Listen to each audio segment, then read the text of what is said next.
Hello! I once again got a comment, and I also got curious about the card, so I decided to hop on in and see what I could do. Just like before, I tried to get the card for myself so I can make a proper deck and mess around with it. However, I did learn early on that the card was only obtainable after you complete a quest. So we had a new goal in mind: get the quest over with, build a deck with the card, learn about it some more, and give some advice. However, this quest actually got derailed quite a bit in this journey. The only information that I had is that we've already casted 5 out of the 8 that are required for us to unlock the card. Since I didn't know what else we needed, I decided, like any sane person, to make a rainbow deck with all of the groups inside of it. Additionally, the easiest way that I thought we could get this over with is to fight an NPC. This is the only one I knew about. After losing a few matches, I decided to edit the deck as we needed something a little bit more stable. I didn't care about winning since the only requirement was casting according to the mission, and it also didn't specify any players, NPCs, or if we had to win or lose.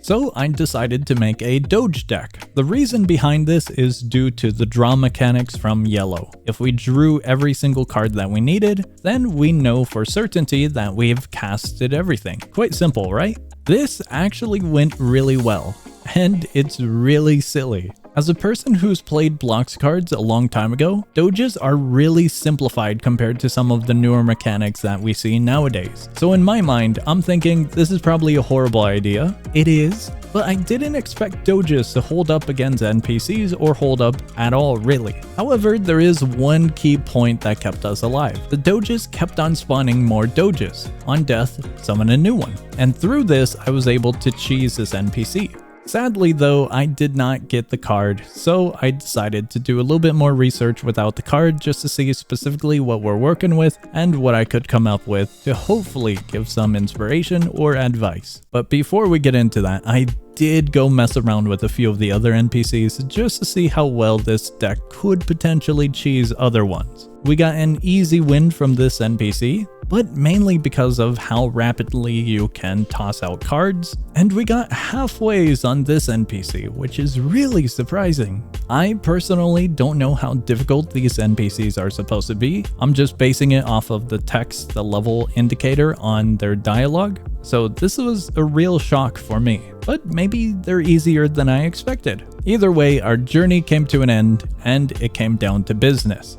As for the comment at the beginning of this video, this card is a terrain that gives stats depending on the amount of groups you have. The more groups you have, the more it benefits you. Considering this, the first thing that came to my mind as an older Blox Cards player is going to be a blue and yellow deck. The reasoning behind this is because I'm aware that blue has some lock mechanics and yellow has unlock mechanics. But after digging around, it does look like a lot of yellow cards have been changed up recently. Bees, for example, can generate icons that you would need, and toys work on lock mechanics more than I remember. Luckily, police still work on lock mechanics, and that would benefit the toys. And if your opponent is being a little bit of a pain, you can lock their cards as well. For this example deck, we have 3 groups: bees, police, and toys. The terrain will benefit from all of them, and the stats are increased by 50 power per group. Now, this terrain card would work with any combination of group. It doesn't have to be blue and yellow, it doesn't have to be these specifically. Just make sure they have more than one group so it actually gives a benefit.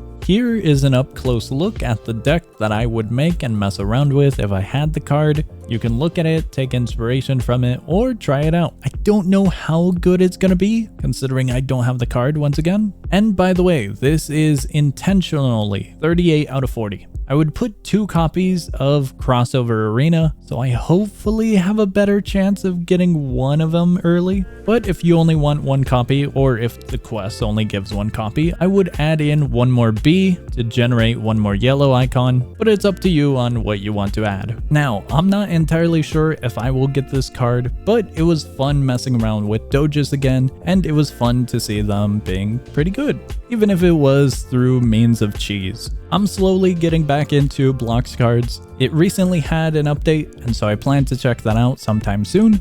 That's gonna be all for this video. I hope you enjoyed, and I will see ya.